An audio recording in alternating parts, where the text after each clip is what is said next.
பிஸ்மில்லா அல்ஹம்துலில்லாஹ் வஸ்ஸலாத்து வஸ்ஸலாமு அலா ரசூலில்லாஹ் ரப்பி ஷ்ரஹ் லி ஸத்ரி வ யஸ்ஸிர் லி அம்ரி வஹ்லுல் உக்ததம் மின் லிசானி யஃப்கஹு கௌலி. அன்பார்ந்த சகோதர சகோதரிகளே, அஸ்ஸலாமு அலைக்கும் வரஹ்மத்துல்லாஹி வ பரகாத்துஹு. திருக்குர்ஆனை புரிந்து கொள்வோம் எளிய வழியில் பகுதி 1 தொழுகை பாடம் 3a. இந்த பாடத்தில் இன்ஷா அல்லாஹ் நாம் சூரத்துல் ஃபாத்திஹாவினுடைய 4 மற்றும் 5வது வசனத்தையும் இலக்கண குறிப்பில் பிரதி பெயர் சொல்லின் இன்னொரு வகையாகிய ஹூஹும் க ஈ கும் நா ஆகியவைகளை பற்றியும் கற்றல் குறிப்பாக சில விஷயங்களை பற்றியும் பார்க்க இருக்கிறோம். அல்ஹம்துலில்லாஹ், இந்த பாடத்தினுடைய நிறைவு பகுதியில் 12089 முறை குர்ஆனில் இடம்பெறுகின்ற சுமார் 33 வார்த்தைகளை நாம் கற்க இருக்கிறோம். ஏற்கனவே நாம் சொன்னதை போல 7 வகையான வீட்டு பாடங்கள், 2 குர்ஆனை ஓதுவது, 2 பாடங்களை பார்ப்பதற்குண்டான பகுதிகள் மற்றும் நண்பர்களோடு கலந்துரையாடுவது மற்றும் தொழுகையில் திரும்பவும் ஓதி பார்ப்பது, இத்தோடு ரப்பி ஜித்னி இல்மா என்ற துஆவையும் செய்து கொள்ளுங்கள். அல்லாஹ் உங்களுக்கு எளிமையாக குர்ஆனை புரிய வைப்பான். வெக்காபுலரி ஷீட் என்று சொல்கின்ற பாக்கெட் டைரியை பாக்கெட்ல வைத்துக் கொண்டு நேரம் கிடைக்கும் சமயங்களில் எல்லாம் இந்த பாடத்தினுடைய பொருள்களை, வார்த்தைகளை, பொருள்களை தெரிந்து கொள்ளுங்கள் இன்ஷா அல்லாஹ். வாருங்கள் பாடத்திற்கு செல்வோம். மாலிகி யௌமித்தீன். மாலிகி அதிபதி, யௌம் நாள், அத்தீன் தீர்ப்பு, தீர்ப்பு நாளின் அதிபதி. மாலிகி யௌமித்தீன் தீர்ப்பு நாளின் அதிபதி. மாலிக் என்ற வார்த்தை மில்க் என்ற மூல வார்த்தையிலிருந்து பிறந்து வந்த பண்பு பெயர் சொல். மாலிக் என்றால் அதிபதி. இந்த வார்த்தை குர்ஆனில் சுமார் 3 தடவைகள் இடம்பெறுகிறது. மலக், மலக் என்பது வேறு, மாலிக் என்பது வேறு. மாலிக் என்பதும் மலக் என்பதும் முல்க் என்ற அந்த மீம் லாம் காஃப் என்கின்ற ரூட் லெட்டர்ஸில் இருந்து வந்தாலும், மூல எழுத்துக்களில் இருந்து வந்தாலும், மாலிக் என்பதனுடைய பொருள் அதிபதி, மலக் என்பதற்குரிய பொருள் வானவர். இதனுடைய புளூரலாக மலாயிகா, மலாயிகத் என்ற வார்த்தை நாம் அதிகம் கேள்விப்பட்டிருப்போம். ஆமன்து பில்லாஹி வ மலாயிகத்திஹி என்பதை போல மலக் என்பதனுடைய பொருள் வானவர். இது இதனுடைய புளூரல் மலாயிகா என்பதாக இருக்கிறது. யௌம், யௌம் என்றால் நாள், தினம். பன்மை சொல் ஐயாம். இந்த ஐயாம் என்ற வார்த்தை நாம் அதிகம் கேள்விப்பட்டிருப்போம். ஐயாமுத் தஷ்ரீக், ஐயாமுல் ஈத், ஐயாமுல் ஜாஹிலியா போன்ற வார்த்தைகளிலே நாம் இந்த ஐயாம் என்ற வார்த்தையை கேள்விப்பட்டிருப்போம். யௌம், ஐயாம் 2 வார்த்தைகளும் சேர்ந்து திருக்குர்ஆனில் சுமார் 405 தடவைகள் இடம்பெறுகின்றன. அத்தீன் என்ற வார்த்தை 2 பொருள்களுக்குரியதாகும். ஒன்று தீர்ப்பு நாள், மறுமை நாளில் நாம் செய்த நல்லமல்களுக்கும் தீயமல்களுக்கும் தீர்ப்பு வழங்குகின்ற நாள் என்ற பொருளை தரும். இன்னொன்று அத்தீன் என்றால் இஸ்லாம், வாழ்க்கை முறை, வாழ்க்கை நெறி என்ற பொருளை தரக்கூடியதாக இருக்கிறது. மாலிகி யௌமித்தீன் என்ற வசனத்தினுடைய பொருளை நாம் விரிவாக விளக்கத்தை பார்க்கலாம். மாலிகி யௌமித்தீன், அந்த நியாய தீர்ப்பு நாளில் அல்லாஹ் ஒருவனே எல்லாவற்றிற்கும் அதிபதியாக இருக்கிறான். அந்த நாளில் அல்லாஹுவை தவிர்த்து வேறு யாரும் எதுவும் செய்ய இயலாது. அந்த நாளில் எல்லா மக்களும், எல்லோரும் அவரவர்களுடைய நிலைகளை குறித்து கவலையோடு இருப்பார்கள். அந்த நாளில் அல்லாஹ் யாருக்கு அனுமதி வழங்குகிறானோ அவர்கள் மட்டுமே பேச முடியும். தீர்ப்பு நாள் ஒரு பயங்கரமான, ஒரு கடுமையான நாள். அந்த நாளில் எவ்வளவு பிரம்மாண்டமான பயங்கரம் என்பதை பற்றி நபிகள் ஸல்லல்லாஹு அலைஹி வஸல்லம் அவர்கள் இப்படி சொல்லுவார்கள். அந்த நாளினுடைய நிலைமையை கண்டால் ஒரு கர்ப்பிணி பெண் தன்னுடைய கர்ப்பத்தை கூட களைத்து விடுவாள். அந்த அளவிற்கு மிக பயங்கரமாக இருக்கும். அந்த நாளில் யாரும் யாரோடும் பார்க்க முடியாது, பேச முடியாது, பேச மாட்டார்கள். அவரவர்களுடைய நிலைகளே அவர்களுக்கு மிகப்பெரிய கவலையில் ஆழ்த்திவிடும். மகன், தாய், தந்தை, தகப்பன் எல்லோரும் ஒரு மனிதனை விட்டு விரண்டோடி செல்வார்கள். அந்த அளவிற்கு அது பயங்கரமானதாக இருக்கும். இந்த வசனத்தை ஓதும் போது நாம் செய்த நல்லமல்களுக்கு அல்லாஹ் கூலி தருவான், அதே நேரத்தில் நாம் செய்த பாவங்களுக்கு தண்டனையும் தருவான் என்கின்ற அச்சப்பாட்டோடு இந்த வசனத்தை ஓதி இதிலிருந்து விடுதலை பெறுவதற்கு அல்லாஹ்விடம் நாம் துஆ செய்ய வேண்டும். நிச்சயம் அல்லாஹ் நம்மளுடைய துஆவிற்கு பதில் தருவான். அவன் நாம் கேட்காமலேயே ஈமானிய பாக்கியத்தை நசீபாக்கி தந்திருக்கிறான். அப்படியானால் நிச்சயம் நாம் கேட்கின்ற இந்த நல்ல துஆக்களுக்கும் அல்லாஹ் பதில் தருவான் என்கின்ற உறுதியான எண்ணத்தோடு நாம் துஆ செய்ய வேண்டும். யா அல்லாஹ், எங்களை கியாமத் நாளின் அந்த அமலிகளில் இருந்தும் பயங்கரத்திலிருந்தும் பாதுகாத்தருள்வாயாக, எங்களுக்கு எங்களுடைய பட்டோலையை வலது கரத்தில் கொடுப்பாயாக என்றெல்லாம் துஆ செய்தவாறு இந்த வசனத்தை நாம் படிக்க வேண்டும். இந்த வசனத்தினுடைய 7வது படிப்பினை, சூரத்துல் ஃபாத்திஹாவில் மொத்தம் 12 படிப்பினைகளை பார்க்க இருக்கிறோம்.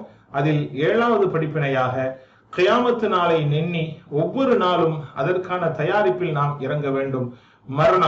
மரணத்திற்கு பிறகு கபர் வாழ்க்கை, மஹ்ஷர், மறுமை, கேள்வி பதில், மீசான், தராசு, பட்டோலை கொடுக்கப்படுகின்ற இந்த சூழல்களை எல்லாம் நாம் நம்மளுடைய அனைத்து நிமிடங்களிலும், அனைத்து நொடி பொழுதுகளிலும் இவைகளை நினைத்து நாம் நம்மளுடைய வாழ்க்கை திட்டத்தை அமைத்துக் கொள்ள வேண்டும். ஒவ்வொரு நிமிடங்களும் மறுமையை எண்ணியே நாம் வாழ வேண்டும். அதற்கான தயாரிப்பை நாம் செய்ய வேண்டும். அதுபோன்று நம்மளுடைய உடல் உறுப்புகளை பாவங்களில் இருந்தும் நாம் பாதுகாத்துக் கொள்ள வேண்டும். நன்மைகள் செய்வதற்கு நம்மளுடைய உடல் உறுப்புகளை ஈடுபடுத்த வேண்டும். நம்மளுடைய பொருள்களை, பொருளாதாரங்கள் அனைத்தையும் நல்வழியிலே செலவழிப்பதற்கான திட்டம் வகுக்க வேண்டும். நம்மளுடைய இளமை பருவம், வாலிபம், வயோதிகம் எல்லா காலத்தையும் நல்வழியிலேயே செய்வதற்குண்டான தயாரிப்பை நாம் செய்ய வேண்டும் என்பது இந்த வசனத்தின் ஊடாக நமக்கு புரிய வருகிறது. எல்லோரும் இதை கற்பனையோடு உணர்ந்து சொல்லுங்கள். மாலிகி யௌமித்தீன், மாலிகி யௌமித்தீன், தீர்ப்பு நாளின் அதிபதி. மாலிகி அதிபதி, யௌம் நாள், அத்தீன் தீர்ப்பு. அடுத்த வசனத்தை பார்ப்போம்.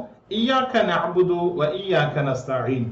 இய்யாக உன்னையே, நஅபுது நாங்கள் வணங்குகிறோம், வ இய்யாக மேலும் உன்னிடமே, நஸ்தஈன் நாங்கள் உதவி தேடுகிறோம். ஈயாக்க இந்த வார்த்தை ஒரு வெர்புக்கு முன்னால் வந்திருப்பதனால் இந்த ஈயாக்க என்ற வார்த்தைக்கு உனக்கு, உன்னை என்ற பொருள் தந்தாலும் வெர்பிற்கு முன்பதாக இது போன்ற வார்த்தைகள் வருகின்ற பொழுது உன்னையே என்ற ஒரு அழுத்தம் பொருளை இது தருகிறது. உன்னையே நஅபுது நாங்கள் வணங்குகிறோம் என்ற பொருளை இந்த ஈயாக்க வெர்புக்கு முன்னால் வந்ததனால் நாம் செய்கிறோம். இபாதத், நஅபுது என்ற வார்த்தை இபாதத் என்ற மூல வார்த்தையிலிருந்து பிறந்ததாகும். நஅபுது நாங்கள் வணங்குகிறோம், இபாதத் இது வணக்கம், ஆபித் வணங்குபவன், மஅபூத் வணங்கப்படுபவன். இந்த எல்லா வார்த்தைகளுமே ஆபித், மஅபூத், நஅபுது, அஅபுது இவைகள் எல்லாம் இபாதத் என்ற ரூட் வேர்டிலிருந்து, மூல வார்த்தையிலிருந்து வந்ததாக இருக்கிறது. வ மேலும் இய்யாக உன்னிடமே, நஸ்தஈன் நாங்கள் உதவி தேடுகிறோம். நஸ்தஈன், நஅபுது இரண்டிலேயும் அந்த வெர்பினுடைய ஆரம்பத்தில் ந ந என்பது வருகிறது. இந்த ந என்பதை நாம் ஒரு ஆதாரமாக, ஒரு அடையாளமாக வைத்துக் கொள்ளலாம். நாங்கள் என்பதற்கான ஒரு அடையாள குறியாக வைத்துக் கொள்ளலாம். அதாவது நஅபுது, ந ந என்ற இந்த வார்த்தை நாம் என்பதற்கான அடையாளமாக நாம் வைத்துக் கொள்ளலாம். நஅபுது நாங்கள் வணங்குகிறோம், நஸ்தஈனு நாங்கள் உதவி தேடுகிறோம். இப்படியாக ந என்று துவங்குகின்ற வெர்பிற்கு, அதாவது வினைச்சொல், நிகழ்கால வருங்கால வினைச்சொல்லினுடைய கடைசி தன்னிலை பன்மையான அந்த வெர்பை நூன் என்பதிலிருந்து துவங்குகும், ந என்பதை கொண்டு துவங்கும். இப்படி துவங்குகின்ற அந்த நூன் நாம், நாங்கள் என்பதற்கான பொருளின் அடையாளமாக நாம் வைத்துக் கொள்ளலாம். இந்த வசனத்தினுடைய விளக்கத்தை பார்க்கலாம். அல்லாஹ் நம்மை படைத்திருக்கிறான், எனவே அவனை நாம் கண்டிப்பாக வணங்கியே ஆக வேண்டும். வணங்குவதற்காகவே நம்மை படைத்தேன் என்றும் அல்லாஹ் சொல்கிறான். வணக்கம் என்பதை அல்லாஹுவை தவிர்த்து வேறு யாருக்கும் நாம் செலுத்தவே கூடாது. இபாதத் என்ற சொல் வணக்கம் என்பதை மாத்திரம் குறிக்காது. பள்ளிக்கு போய் தொழுவது மாத்திரம், நோன்பு செய்வது, நோன்பு நோற்பது, ஜக்காத்து கொடுப்பது, இது போன்றது மாத்திரம் வணக்கம் அல்ல. எதையெல்லாம் நாம் செய்கிறோமோ அவைகள் அனைத்தையும் அல்லாஹும் ரசூலும் சொல்லுகின்ற முறையின் பிரகாரம் நாம் செய்கின்ற பொழுது அவைகள் வணக்கமாகவே ஆகிவிடுகிறது. நண்பர்களை சந்திப்பதாக இருக்கட்டும், குடும்பங்களுக்கு நாம் உதவுவதாக இருக்கட்டும், பெரியோர்களுக்கு மரியாதை செய்வதாக இருக்கட்டும், சிறியவர்களை அரவணைப்பதாக இருக்கட்டும், ஒரு கல்வியை படித்துக் கொடுப்பதாக இருக்கட்டும், பிறர்களை தீனுல் இஸ்லாத்தின் பக்கம் அழைப்பதாக இருக்கட்டும், இவைகள் எல்லாமே இபாதத்தாக மாறுகிறது. எனவே ஒவ்வொரு விஷயத்தையும் நாம் இபாதத்தாகவே கருதி செய்ய வேண்டும். அது வணக்கமாக ஆகிவிடும். இதில் மிக முக்கியமானது தொழுகை. தொழுகை என்பது மார்க்கத்தின் தூண். இதை நிலைநிறுத்தியவன் இஸ்லாத்தை வளர்த்தவனாகிறான், இதை தகர்த்தவன் இஸ்லாத்தை தகர்த்தவனாக ஆகிறான் என்பதை எல்லாம் நாம் பார்க்கிறோம். அந்த அடிப்படையில் இதை யார் விடுகிறானோ அவன் காஃபிராக ஆகி விடுகிறான் என்றும் கூட நபிகள் ஸல்லல்லாஹு அலைஹி வஸல்லம் அவர்கள் சொல்லித் தருகிறார்கள். ஹைர், இப்பொழுது நாம் இந்த வசனத்தை முன்னிறுத்தி துஆ செய்ய வேண்டும். யா அல்லாஹ், உன்னை நீ விரும்பும் வழியிலே எங்களை வணங்க வைப்பாயாக, நீ விரும்பும் பாதையில் எங்களை நடக்க வைப்பாயாக என்று துஆ செய்ய வேண்டும். இதனுடைய படிப்பினையாக, 8வது படிப்பினையாக, எந்த நல்ல காரியத்தை நாம் செய்தாலும் அதை வணக்கம் என்ற அடிப்படையிலேயே நாம் செய்ய வேண்டும். அல்லாஹ் ரசூல் சொல்லி தந்ததன் பிரகாரம் நாம் செய்வோமேயானால் அது வணக்கமாக ஆகிவிடும். அதை வணக்கமாக நியத்து செய்தவர்களாகவே அவைகளை நாம் செய்ய வேண்டும். இன்ஷா அல்லாஹ் உண்மையான மன அமைதியும் வாழ்க்கையின் வெற்றியும் அல்லாஹுவை வணங்குவதிலே இருக்கிறது என்பதை நாம் புரிந்து கொள்ள வேண்டும். வஇய்யாக நஸ்தஈன், அல்லாஹுவிடமே நாம் உதவி தேட வேண்டும். இஸ்திஆனத், உதவி என்பது அல்லாஹுவிடம் மட்டும்தான் நாம் கேட்க வேண்டும். அல்லாஹுவினுடைய உதவிதான் நமக்கு முழுமையானது. அல்லாஹுவினுடைய உதவி இல்லாமல் நாம் ஒரு விரலை கூட அசைக்க முடியாது. ஒரு கையை தூக்கவோ அல்லது நாம் கழுத்தை திருப்பவோ எந்த ஒரு காரியம் செய்வதாக இருந்தாலும் அல்லாஹ்வினுடைய உதவி நமக்கு கண்டிப்பாக தேவை. அல்லாஹ்வுடைய உதவி இல்லாமல் நாம் எதுவும் செய்ய முடியாது. எனவே யா அல்லாஹ், இந்த தொழுகையில், இந்த தொழுகைக்கு பின்னாலும் எல்லா காரியங்களிலும் எங்களுக்கு நீ உதவி செய்வாயாக. நாங்கள் வணங்குகின்ற வணக்கத்திலும் எங்களுடைய வழிபாடுகளிலேயும் எங்களுடைய வாழ்வு முறைகளிலேயும் உன்னுடைய உதவியை தந்தருள்வாயாக என்று நாம் துஆ செய்ய வேண்டும். மக்களிடத்திலே கேட்கின்ற பொழுது அவர்கள் நிச்சயம் ஒரு தடவை 2 தடவை கேட்டா கொடுப்பார்கள். ஆனால் 3வது தடவையாக கேட்கின்ற பொழுதே அவர் முகம் சுளிக்க ஆரம்பித்து விடுகிறார். கேட்டால் கோபித்து விடுபவன் மனிதன், ஆனால் கேட்கவில்லை என்றால் கோபிப்பவன் இறைவன். அல்லாஹ் கேட்க சொல்லிக் கொண்டே இருக்கிறான், கேட்பதை விரும்பவும் செய்கிறான். எனவே அவனிடத்தில் நாம் எல்லா விஷயத்தையும் முன்னிறுத்தி அல்லாஹ்விடத்திலே நாம் கேட்க வேண்டும், துஆ செய்ய வேண்டும். அல்லாஹ் உதவி செய்வான். இந்த வஇய்யாக நஸ்தஈன் என்பதனுடைய படிப்பினை, எல்லா விஷயத்திலும் அல்லாஹ்வினுடைய உதவியை நாம் கேட்க வேண்டும். எவ்வாறு நபிமார்கள், ஏனைய நபிமார்களும் அல்லாஹ்விடம் உதவி தேடினார்களோ அதுபோன்று நாம் அனைத்து காரியத்திற்கும் உதவி தேட வேண்டும். ஒரு சின்ன விஷயமாக இருந்தாலும் அதற்கும் அல்லாஹ்விடம் உதவி தேட வேண்டும். கண்மணி நாயகம் ஸல்லல்லாஹு அலைஹி வஸல்லம் அவர்கள் சொல்லி இருக்கிறார்கள், செருப்பு வார் அருந்தாலும் அல்லாஹ்விடம் கேளுங்கள் என்பதாக நபிகள் நாயகம் ஸல்லல்லாஹு அலைஹி வஸல்லம் அவர்கள் சொல்லி இருக்கிறார்கள். அல்ஹம்துலில்லாஹ். எனவே நாம் இந்த வசனத்தை முன்னிறுத்தி அல்லாஹ்விடத்திலே எல்லா விஷயத்திலும் உதவி தேட வேண்டும் என்பதை 9வது படிப்பினையாக நாம் பெற்றுக்கொள்கிறோம். சொல்லுங்கள், இய்யாக, உன்னையே, நஅபுது, நாங்கள் வணங்குகிறோம், வ இய்யாக, மேலும் உன்னிடமே, நஸ்தஈன், நாங்கள் உதவி தேடுகிறோம். அல்ஹம்துலில்லாஹ். இந்த சூரத்துல் ஃபாத்திஹாவில் ஒரு சிறிய ஹதீஸுடைய விளக்கம். சூரத்துல் ஃபாத்திஹாவை பற்றி நபிகள் நாயகம் ஸல்லல்லாஹு அலைஹி வஸல்லம் அவர்கள் சொல்லித் தருகிறார்கள். அல்லாஹ் சொன்னான், ஹதீஸே குதுசி, நபிகள் நாயகம் ஸல்லல்லாஹு அலைஹி வஸல்லம் அவர்களுக்கு அல்லாஹ் நேரடியாக அவர்களுடைய இறை உதிப்பு, இதயத்திலே உதிக்க செய்கின்ற இந்த ஹதீஸுகளுக்கு ஹதீஸே குதுசி என்று சொல்லுவோம். நபி ஸல்லல்லாஹு அலைஹி வஸல்லம் அவர்கள் சொன்னார்கள், அல்லாஹ் சொன்னான், தொழுகையை எனக்கும் அடியார்களுக்கும் மத்தியிலே நான் சரி பாதியாக பிரித்திருக்கிறேன். எனவே தொழுகையில் அவன் சூரத்துல் ஃபாத்திஹாவை கண்டிப்பாக ஓதுவான். அப்படி ஓதுகின்ற பொழுது அல்ஹம்துலில்லாஹி ரப்பில் ஆலமீன் என்ற வசனத்தை ஒரு அடியான் ஓதுகின்ற பொழுது அல்லாஹ் மலக்குமார்களிடத்தில் பதில் சொல்வான், என் அடியான் என்னை புகழ்ந்து விட்டான். அர் ரஹ்மான் இர் ரஹீம் என்று ஒரு அடியான் ஓதுகின்ற பொழுது அல்லாஹ் சொல்வான், ஒரு அடியான், இந்த அடியான் என்னை கண்ணியப்படுத்தி விட்டான், என்னை பெருமைப்படுத்தி விட்டான். மாலிகி யௌமித்தீன் என்று ஓதுகின்ற பொழுது இந்த அடியான் என்னை பெருமைப்படுத்தி விட்டான், என்னை மேன்மைப்படுத்தி விட்டான் என்பதாக அல்லாஹ் சொல்வான். அடுத்ததாக இய்யாக நஅபுது வ இய்யாக நஸ்தஈன் என்ற வசனத்தை ஓதுகின்ற பொழுது அல்லாஹ் சொல்வான், இங்கேதான் அடியானுக்கும் எனக்கும் மத்தியிலே நான் பிரித்திருக்கிறேன், தொழுகையை சரிபாதியாக பிரித்திருக்கிறேன். இபாதத் எனக்கானது, இஸ்திஆனத் உதவி தேடுதல் அடியானுக்கானது. அவன் என்னை வணங்குகிறான், நான் அவனுக்கு உதவி செய்கிறேன் என்று சொல்லி என் அடியான் எதை கேட்கிறானோ அவைகள் அனைத்தையும் அவனுக்கு நான் கொடுக்கிறேன் என்பதாக அல்லாஹ் அந்த தருணத்தில் சொல்கிறான். இய்யாக நஅபுது வ இய்யாக நஸ்தஈன் என்பதை படிக்கின்ற தருணத்தில் அல்லாஹ் என் அடியான் கேட்பது அனைத்தையும் அவனுக்கு நான் தருகிறேன் என்று சொல்கிறான். அடுத்ததாக இஹ்தினஸ் ஸிராத்தல் முஸ்தகீம் ஸிராத்தல் லதீன அன்அம்த அலைஹிம் கைரில் மக்தூபி அலைஹிம் வலத்தால்லீன் என்ற இந்த வசனத்தை அவன் ஓதுகின்ற பொழுது என் அடியான் எதை கேட்டானோ அதை அவனுக்கு நான் கொடுத்தேன், எதிலிருந்து பாதுகாப்பு தேடினானோ அதிலிருந்து அவனை பாதுகாத்தேன் என்பதாக அல்லாஹ் சொல்கிறான் என்பதாக நபிகள் நாயகம் ஸல்லல்லாஹு அலைஹி வஸல்லம் அவர்கள் சொல்லித் தருகிறார்கள். இத்துணை மதிப்பு மிகுந்த அல்லாஹ்வினுடைய பதில் நிறைந்த இந்த சூரத்துல் ஃபாத்திஹாவை நாம் மிகவும் கவனத்தோடும் இறை பக்தியோடும் ஓதுவோம். அல்லாஹ் அருள் புரிவானாக. அடுத்த பாடத்தில் இன்ஷா அல்லாஹ் பி பிரிவிலே சந்திப்போம். அஸ்ஸலாமு அலைக்கும் வரஹ்மத்துல்லாஹி வபரகாத்துஹு.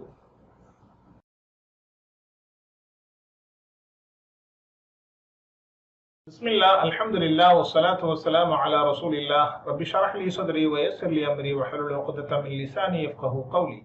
அன்பார்ந்த சகோதர சகோதரிகளே, அஸ்ஸலாமு அலைக்கும் வரஹ்மத்துல்லாஹி வபரகாத்துஹு. திருக்குர்ஆனை புரிந்து கொள்வோம் எளிய வழியில் பகுதி 1 தொழுகை, பாடம் 3B இலக்கண பிரிவு. இந்த பாடத்தில் நாம் ஹூ, ஹும், க, இ, கும், ந ஆகிய வார்த்தைகளை பற்றி பார்க்க இருக்கிறோம். டிபிஐ கட்டாயம் பயன்படுத்தி படியுங்கள். இன்ஷா அல்லாஹ் எளிதாக உங்களுக்கு இறைவன் புரிய தருகிறார். டிபிஐ டோட்டல் பிசிக்கல் இன்ட்ராக்ஷன், அதாவது உடலின் முக்கியமான உறுப்புகளை பயன்படுத்தி படிப்பதற்கு டிபிஐ என்று சொல்லப்படும். கேளுங்கள், பாருங்கள், சிந்தியுங்கள், கூறுங்கள், காட்டுங்கள், விருப்பத்துடன் செய்யுங்கள், சேர்ந்து செய்யுங்கள். என்னோடு ஒரு தடவை சொல்லுங்கள். கேளுங்கள், பாருங்கள், சிந்தியுங்கள், கூறுங்கள், காட்டுங்கள், விருப்பத்துடன் செய்யுங்கள், சேர்ந்து செய்யுங்கள். அல்ஹம்துலில்லாஹ், நாம் கடந்த பாடத்தில் பார்த்தவைகளை பற்றி நாம் சிறிது பார்க்கலாம் இன்ஷா அல்லாஹ். நாம் கடந்த பாடத்தில் பார்த்தோம், பெயர் சொல்லினுடைய குறியீடுகளாக வார்த்தை ஒருமையாக இருந்தால் ஆரம்பத்தில் அலிஃப் லாம் மற்றும் அது இல்லை என்றால் வார்த்தையினுடைய இறுதியில் அன், இன், ஒன் என்ற லம்மத்தைன், ஃபதஹத்தைன், கஸ்ரத்தைன் ஆகிய குறியீடுகள் இடம்பெறலாம். வார்த்தை பன்மையாக இருந்தால் ஆரம்பத்தில் அலிஃப் லாமும் அதோடு வாவ் நூன் அல்லது யா நூன் அல்லது அலிஃப் தா இவைகள் இணைந்து பெயர் சொல்லின் அடையாளமாக வரும் என்பதை நாம் பார்த்தோம். மேலும் அதற்கு முந்தைய பாடத்தில் படித்தோம், ஹுவ, ஹும், அன்த, அன, அன்தும், நஹ்னு. சொல்லுங்கள் என்னோடு. ஹுவ அவன், ஹும் அவர்கள், அன்த நீ, அன நான், அன்தும் நீங்கள், நஹ்னு நாங்கள். இன்னொரு தடவை, ஹுவ, ஹும், ஹுவ, ஹும், அன்த, அன, அன்தும், நஹ்னு. மாஷா அல்லாஹ். அரபியில் வார்த்தைகள் மொத்தம் 3 வகைப்படும். ஒன்று பெயர் சொல். இஸ்மி என்றால் காலம் சாராமல் ஒரு பொருளினுடைய பெயரை மாத்திரம் குறிக்குமேயானால் அதற்கு இஸ்மி என்று சொல்லப்படும். அதே போன்று இரண்டாவது ஃபஅல், வினைச்சொல். 3 காலத்தில் ஒரு காலத்தோடு இணைந்து ஒரு பொருளின் பெயரை குறிப்பிட்டு சொல்லுமேயானால் அதற்கு பெயர் வினைச்சொல், ஃபஅல் என்று அரபியிலே சொல்லப்படும். இந்த இரண்டும் அல்லாத ஒன்று ஒரு ஃபஅலை ஒரு இஸ்மோடு இணைப்பதற்காக அல்லது ஒரு இஸ்மை ஃபஅலோடு இணைப்பதற்காக, இஸ்மை இஸ்மோடு இணைப்பதற்காக உதவியாக வருகின்ற சொல் ஹர்ஃப், இடைச்சொல் என்று சொல்லப்படும். வினைச்சொல் வார்த்தைகள், அதாவது பெயர் சொல் வார்த்தைகள், பண்பு பெயர் சொல் வார்த்தைகளாக முஸ்லிம், முஃமின், சாலிஹ், காஃபிர், முஷ்ரிக் ஆகிய வார்த்தைகளை நாம் படித்தோம். இவைகளை லேசாக எளிதாக படிப்பதற்காக வார்த்தையினுடைய கடைசியில் உள்ள குறியீடுகளை நீக்கி முஸ்லிம், முஃமின் என்பதாக நாம் பார்த்தோம். அதே போன்று ஒருமையான வார்த்தையை பன்மையாக ஆக்குவது எப்படி என்று நாம் பார்க்கின்ற பொழுது முஸ்லிமுன் என்ற வார்த்தை முஸ்லிமூன என்று வரும். சொல்லுங்கள். முஸ்லிமுன், முஸ்லிமூன் அல்லது முஸ்லிமன் என்ற வார்த்தை முஸ்லிமீன என்பதாக வரும். அடுத்ததாக ஒருமையான வார்த்தையை பன்மையாக ஆக்குவது எப்படி என்பதை பற்றி நாம் பார்த்தோம். முஸ்லிமுன் என்பது கடைசியில் வாவ் நூனை இணைத்து முஸ்லிமூன் என்று வரும். முஸ்லிமூன என்று இலக்கண ரீதியாக லேசாக சொல்வதற்காக முஸ்லிமூன் என்று நாம் ஆக்கிக் கொள்கிறோம். அதே போன்று முஸ்லிமன், முஸ்லிமின் என்ற வார்த்தை முஸ்லிமீன் என்று பன்மையாக யானூன் இணைந்து வரும் என்பதை நாம் பார்த்தோம். ஒரு தடவை சொல்லுங்கள். முஸ்லிமுன், முஸ்லிமோன், முஸ்லிமன், முஸ்லிமின், முஸ்லிமீன். அல்ஹம்துலில்லாஹ். இவைகளை லேசுக்காக அந்த குறியீடை நீக்கி முஸ்லிமோன் அல்லது முஸ்லிமீன் என்று நாம் சொல்கிறோம். என்னோடு இந்த ஒருமையான வார்த்தைகளை நீங்கள் பன்மையாக ஆக்கி சொல்லுங்கள், பார்க்கலாம். முஸ்லிமுன், முஸ்லிமோன், முஸ்லிமீன். முஃமினுன், முஃமினூன், முஃமினீன். சாலிஹுன், சாலிஹூன், சாலிஹீன். காஃபிருன், காஃபிரூன், காஃபிரீன். முஷ்ரிகுன், முஷ்ரிகூன், முஷ்ரிகீன். இன்னொரு தடவை சொல்லுங்கள். முஸ்லிம், முஸ்லிமூன், முஸ்லிமீன். முஃமின், முஃமினூன், முஃமினீன். சாலிஹ், சாலிஹூன், சாலிஹீன். காஃபிர், காஃபிரூன், காஃபிரீன். முஷ்ரிக், முஷ்ரிகூன், முஷ்ரிகீன். அல்ஹம்துலில்லாஹ். இதுவரைக்கும் நாம் இலக்கணத்தில் பெயர் சொல்லாக, அதாவது பிரதி பெயர் சொல்லாக அவன், அவர்கள், நீ, நான், நீங்கள், நாங்கள் ஆகிய பொருள் கொடுக்கின்ற வார்த்தைகளை படித்தோம். இன்றைய பாடத்தில் நாம் படிக்க போகிறோம் அவனுடைய, அவர்களுடைய, உன்னுடைய, என்னுடைய, உங்களுடைய, எங்களுடைய வார்த்தைகளை உண்டான அரபி வார்த்தையை நாம் பார்க்க இருக்கிறோம். அல்ஹம்துலில்லாஹ், இந்த பாடத்தை நாம் நிமிட வாரியாக பிரித்திருக்கிறோம். ஒவ்வொரு பாடத்தையும் குறிப்பிட்ட ஒரு நிமிடத்தில் நாம் இவைகளை படித்து முடிப்பதற்கான ஒரு பாட அமைப்பை நாம் ஏற்படுத்தி இருக்கிறோம். அல்ஹம்துலில்லாஹ், இந்த வார்த்தையை என்னோடு நீங்கள் சேர்ந்து சொல்லுங்கள். டிபிஐ பயன்படுத்தி என்னோடு சொல்லுங்கள் பார்க்கலாம். ஹோ, ஹும், கே, ஈ, கும், நா. சொல்லுங்கள் திரும்பவும். ஹு, ஹும், கே, ஈ, கும், நா. ஹு அவனுடைய, ஹும் அவர்களுடைய, கே உன்னுடைய, ஈ என்னுடைய, கும் உங்களுடைய, நா எங்களுடைய. இன்னொரு தடவை சொல்லுங்கள். ஹு அவனுடைய, ஹும் அவர்களுடைய, கே உன்னுடைய, ஈ என்னுடைய, கும் உங்களுடைய, நா எங்களுடைய. அரபி மட்டும் என்னோடு சொல்லுங்கள். ஹு, ஹும், கே, ஈ, கும், நா. மாஷா அல்லாஹ். இந்த வார்த்தைகள் பிரதி பெயர் சொல்லினுடைய இன்னொரு வடிவம். ஆனால் பெரும்பாலும் இவைகள் தனியாக வருவதில்லை, இவைகள் இன்னொரு வார்த்தையோடு சேர்ந்தே வரும். இந்த வார்த்தைகள் அல்லாஹ்வினுடைய அல் குர்ஆன் ஷரீஃபில் 10,000 தடவைக்கும் மேலாக, அதாவது வரிக்கு வரி இந்த வார்த்தைகள் இடம்பெறுகிறது. எனவே நீங்கள் பார்க்கலாம். அல்ஹம்துலில்லாஹில்லதி அன்ஸல அலா அப்திஹி ஹி அப்திஹி அப்திஹில் கிதாப வலம் யஜ்அல் லஹு இவஜா. இது மாதிரி குர்ஆனில் ஒவ்வொரு வரியிலேயும் இந்த வார்த்தைகள் வருவதை நாம் பார்க்கலாம். ஹூ என்பது சில சமயங்களில் லேசுக்காக ஹி என்றும் இணைந்து வரும். ஹும் என்பது ஹிம் என்றும் லேசாக படிப்பதற்காக வேண்டி, மனிதர்கள் எளிதாக படிப்பதற்காக இறைவன் ஹக்கு சுப்ஹானஹு வ தஆலா இந்த வார்த்தைகளை அந்த அமைப்பில் ஆக்கியிருக்கிறான். டிபிஐ நன்றாக பயன்படுத்தி சொல்வோம். புதிய வார்த்தையோடு இந்த இன்றைக்கு பார்த்த பிரதி பெயர் சொல்லை நாம் இணைத்து படிக்கிறோம். ரப்புன், ரப்பு என்றால் இறைவன். நம்மை நிமிடத்திற்கு நிமிடம், நொடிக்கு நொடி நம்மை முழுவதுமாக பரிபாலித்து பரிபக்குவப்படுத்துபவன் இறைவன். இந்த ரப்பு சுப்ஹானஹு வ தஆலா, இந்த ரப்பு என்ற வார்த்தையோடு இன்றைக்கு பார்த்த இந்த வார்த்தைகளை நாம் சேர்த்து பார்க்கலாம். சொல்லுங்கள். ரப்புஹு அவனுடைய இறைவன், ரப்புஹும் அவர்களுடைய இறைவன், ரப்புக உன்னுடைய இறைவன், ரப்பி என்னுடைய இறைவன், ரப்புக்கும் உங்களுடைய இறைவன், ரப்புனா எங்களுடைய இறைவன். இன்னொரு தடவை சொல்லுங்கள். ரப்புஹு அவனுடைய இறைவன், ரப்புஹும் அவர்களுடைய இறைவன், ரப்புக உன்னுடைய இறைவன், ரப்பி என்னுடைய இறைவன், ரப்புக்கும் உங்களுடைய இறைவன், ரப்புனா எங்களுடைய இறைவன். மாஷா அல்லாஹ். அரபி மட்டும் சொல்லுங்கள். ரப்புஹு, ரப்புஹும், ரப்புக, ரப்பி, ரப்புக்கும், ரப்புனா. அல்ஹம்துலில்லாஹ். அடுத்ததாக இப்பொழுது நாம் உரைநடையாக இந்த வார்த்தைகளை பயன்படுத்தி உரைநடையை நாம் பார்க்கலாம். மன் என்றால் யார் என்று உங்களுக்கு தெரியும். நாம் ஏற்கனவே படித்திருக்கிறோம். மன் ஹுவ, ஹுவ முஸ்லிம் என்று நாம் கேள்வி பதிலாக படித்திருக்கிறோம். இந்த வார்த்தைகளோடு இந்த மன்னை இணைத்து பார்க்கலாம். மன் ரப்புஹு அவனுடைய இறைவன் யார்? இதற்கு பதிலாக ரப்புஹு அல்லாஹ் அவனுடைய இறைவன் அல்லாஹ். மன் ரப்புஹும் அவர்களுடைய இறைவன் யார்? ரப்புஹும் அல்லாஹ் அவர்களுடைய இறைவன் அல்லாஹ். இன்னொரு தடவை சொல்லுங்கள். மன் ரப்புஹு, ரப்புஹு அல்லாஹ். மன் ரப்புஹும், ரப்புஹும் அல்லாஹ். மன் ரப்புஹு அவனுடைய இறைவன் யார்? ரப்புஹு அல்லாஹ் அவனுடைய இறைவன் அல்லாஹ். மன் ரப்புஹும் அவர்களுடைய இறைவன் யார்? ரப்புஹும் அல்லாஹ் அவர்களுடைய இறைவன் அல்லாஹ். மாஷா அல்லாஹ். அடுத்ததாக மன் ரப்புக உனது இறைவன் யார்? ரப்பி அல்லாஹ் என் இறைவன் அல்லாஹ். திரும்பவும் சொல்லுங்கள். மன் ரப்புக உனது இறைவன் யார்? ரப்பி அல்லாஹ் என்னுடைய இறைவன் அல்லாஹ். அரபியில் சொல்லுங்கள். மன் ரப்புக, ரப்பி அல்லாஹ். இன்னொரு தடவை. மன் ரப்புக, ரப்பி அல்லாஹ். மாஷா அல்லாஹ். அடுத்ததாக மன் ரப்புக உனது இறைவன் யார்? ரப்பி அல்லாஹ் எனது இறைவன் அல்லாஹ். திரும்பவும். மன் ரப்புக உனது இறைவன் யார்? ரப்பி அல்லாஹ் என்னுடைய இறைவன் அல்லாஹ். அடுத்ததாக மன் ரப்புக்கும் உங்களது இறைவன் யார்? ரப்புனா அல்லாஹ் எங்கள் இறைவன் அல்லாஹ். மன் ரப்புக்கும், உங்களுடைய இறைவன் யார்? ரப்புனா அல்லாஹ், எங்களுடைய இறைவன் அல்லாஹ். அரபி மட்டும் சொல்லுங்கள். மன் ரப்புக, ரப்பி அல்லாஹ். மன் ரப்புக்கும், ரப்புனா அல்லாஹ். மாஷா. அடுத்ததாக இன்னொரு வார்த்தையை இணைத்து இந்த வார்த்தையை நாம் பார்க்கலாம். தீன். தீன் என்றால் மார்க்கம், நேரான வழி. இந்த தீன் என்ற வார்த்தையை இந்த வார்த்தைகளோடு, அதாவது இப்பொழுது இன்றைய தினத்தில் படித்த பிரதி பெயர் சொற்களோடு இணைத்து பார்த்தால் தீனுஹு, தீனுஹு, தீனுக, தீனி, தீனுக்கும், தீனுனா.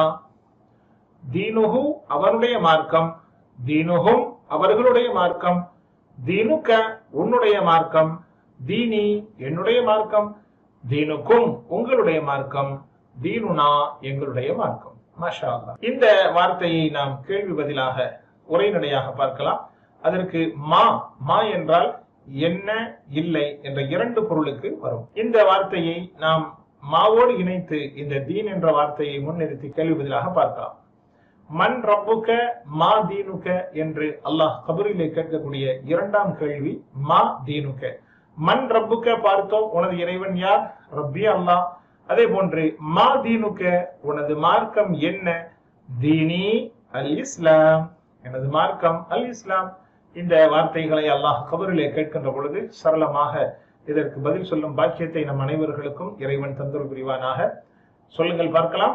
மா தீனுக, தீனி அல் இஸ்லாம். மாஷா அல்லாஹ்.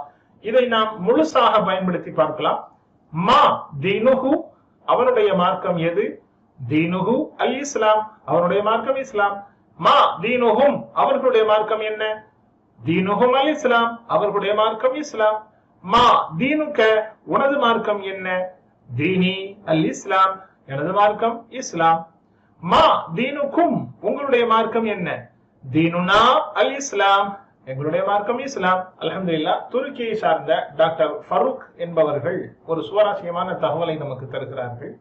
அதாவது ஒரு பெண்மணி அவர்களிடத்திலே வந்து அரபி ரொம்ப சிரமமாக இருக்கிறது, எளிமையாக எப்படி படிக்க முடியும் என்பதாக கேட்ட பொழுது அவர் உடனே அந்த பெண்மணிக்கு சொல்கிறார்கள், கிதாப் என்றால் என்ன என்று தெரியுமா? கிதாப் என்றால் புத்தகம். அதே போன்று கலம் என்றால் பேனா என்று பேனாவை எடுத்து காட்டினார்கள். அடுத்து சாஅத் வாட்ச். அதே போன்று ஜவ்வால், ஜவ்வால் என்றால் மொபைல். இப்படி 4 பொருட்களையும் காட்டிவிட்டு அவர்கள் சொன்னார்கள். ஒவ்வொன்றாக அந்த பெண்மணியினுடைய முன்னால் அவர் நீட்டுகிறார். உதாரணமாக சொல்கிறார், கிதாபுக்க கிதாபி. அதே போன்று பேனாவை எடுத்துக்கொண்டு கலமுக்க கலமி. அது போன்று வாட்சி எடுத்துக்கொண்டு சாஅத்துக்க சாஅதி. அடுத்ததாக மொபைலை எடுத்துக்கொண்டு ஜவ்வாலுக்க ஜவ்வாலி என்று கே என்று சொல்கின்ற பொழுது அந்த பெண்மணியின் பக்கமாகவும், ஈ என்று சொல்கின்ற பொழுது தன் பக்கமாகவும் அவர் இழுத்து இப்பொழுது 8 வார்த்தைகளை நீங்கள் படித்துக் கொண்டீர்கள். 4 நிமிடத்தில் 8 வார்த்தைகளை படித்துக் கொண்டீர்கள் என்பதாக அந்த பெண்மணிக்கு அரபி எளிமையாக புரிகின்ற முறையை சொல்லிக் கொடுத்தார் என்று நாம் பார்க்கிறோம். ஆக கிதாபுக்க உன்னுடைய புத்தகம், கிதாபி என்னுடைய புத்தகம், கலமுக்க உன்னுடைய பேனா, கலமி என்னுடைய பேனா, சாஅத்துக்க உனது வாட்ச், உன்னுடைய வாட்சி, சாஅதி என்னுடைய வாட்ச், ஜவ்வாலுக்க உன்னுடைய மொபைல், ஜவ்வாலி என்னுடைய மொபைல் என்பதாக படித்துக் கொடுத்தார்கள் என்று பார்க்கிறோம். அல்ஹம்துலில்லாஹ். அடுத்ததாக நாம் கற்றல் குறிப்பாக சில விஷயங்களை நாம் பார்க்க இருக்கிறோம். கற்றல் குறிப்பு நாம் ஏற்கனவே பார்த்தோம். நம்மளுடைய மூளைகள் பல லட்சம் செல்களால் அது செல்களை கொண்டிருக்கக்கூடியதாக இருக்கிறது. அதற்காக ஒவ்வொரு செல்லும் ஒவ்வொரு தகவலை மட்டுமே பதிய வைக்கும் என்றல்ல. ஒரு செல் கம்ப்யூட்டரை பற்றி, ஒரு செல் கேமராவை பற்றி, ஒரு செல் லைட்டை பற்றி, இப்படியாக ஒவ்வொரு செல்லும் ஒவ்வொரு விஷயத்தை மாத்திரம்தான் பதியும் என்றல்ல. மாறாக ஒவ்வொரு செல்லும் பல லட்சம் தகவல்களை அது நமக்கு தருகிறது. உதாரணமாக இன்றைக்கு நாம் பார்க்கிறோம், யானை. அது அரபியில் ஃபீல் என்ற ஒரு வார்த்தையை சொன்னால் உடனே மூளை அந்த ஃபீல் என்ற அந்த வார்த்தையை தமிழ், இங்கிலீஷ் இப்படியாக அனைத்து மொழிகளிலும் அது அந்த தகவலை திரட்டுவதற்கான செல்கள் ஒன்றை ஒன்று மோதி தகவலை திரட்டுகிறது. ஃபீல் அரபியில் ஃபீல், ஃபா யா லாம், யானை, யா நை யானை. அதே மாதிரி எலிஃபண்ட், ELEPHANT. இப்படியாக ஒவ்வொரு அந்த வார்த்தையினுடைய அதனுடைய எழுத்துக்களை கூட்டுகிறது. அதற்கு பிறகு சூழலை அது ஆய்வு செய்கிறது. யானை என்பது எங்க இருக்கும், அது எந்த பகுதியிலே இருக்கும், எப்படி காட்டில் மேய்கின்ற ஒரு உருவம், இப்படியாக யானையை பற்றி அந்த யானை என்ற சப்தத்தை மூளை ஆய்வு செய்கிறது. ஒவ்வொன்றாக ஆய்வு செய்து எழுத்தை கூட்டி கூட்டி சேர்த்து அந்த யானை என்ற வார்த்தையை உருவாக்குகிறது. அதற்கு பிறகு யானையை பற்றி உள்ள தகவல்களை, அதனுடைய வடிவத்தை, அது கருப்பாக இருக்கும், பிரம்மாண்டமாக உருவமாக இருக்கும் என்ற அதனுடைய தகவல்களை ஒன்று சேர்க்கிறது. அதுபோன்று யானை பற்றிய கதைகளை அது ஒன்று சேர்க்கும். நாம் எல்லாம் படித்திருக்கிறோம் இல்லையா, அப்ரஹாம் மன்னன் யானை படையோடு வந்து காபாவை தகர்க்க வந்தான். இந்த செய்திகள் எல்லாவற்றையும் அது ஒன்றிணைத்து கடைசியில் யானையை கொண்டு அது நிப்பாட்டும். இந்த வார்த்தைகளை எல்லாம் நாம் சொல்லி அந்த யானைகளை சேர்ப்பதற்கு பதிலாக ஒரே ஒரு படத்தை நாம் பார்த்து விட்டால் இதுதான் யானை என்பதை மூளை எளிதாக நமக்கு காட்டி விடுகிறது. ஆனால் அதற்கு முன்பதாக ஒவ்வொரு விஷயமாக அந்த மூளை யானையை பற்றிய தகவல்களை, மூளை பல விஷயங்களை தகவல்களை ஒரே நிமிடத்தில் அது ஒன்று சேர்த்து நம்மிடத்திலே யானை என்பதை கொண்டு வந்து அது நிறுத்துகிறது. ஆனால் இந்த தகவல்கள் அனைத்தையும் ஒரு படம் 1,00,000 தகவல்களுக்கு நிகரானது.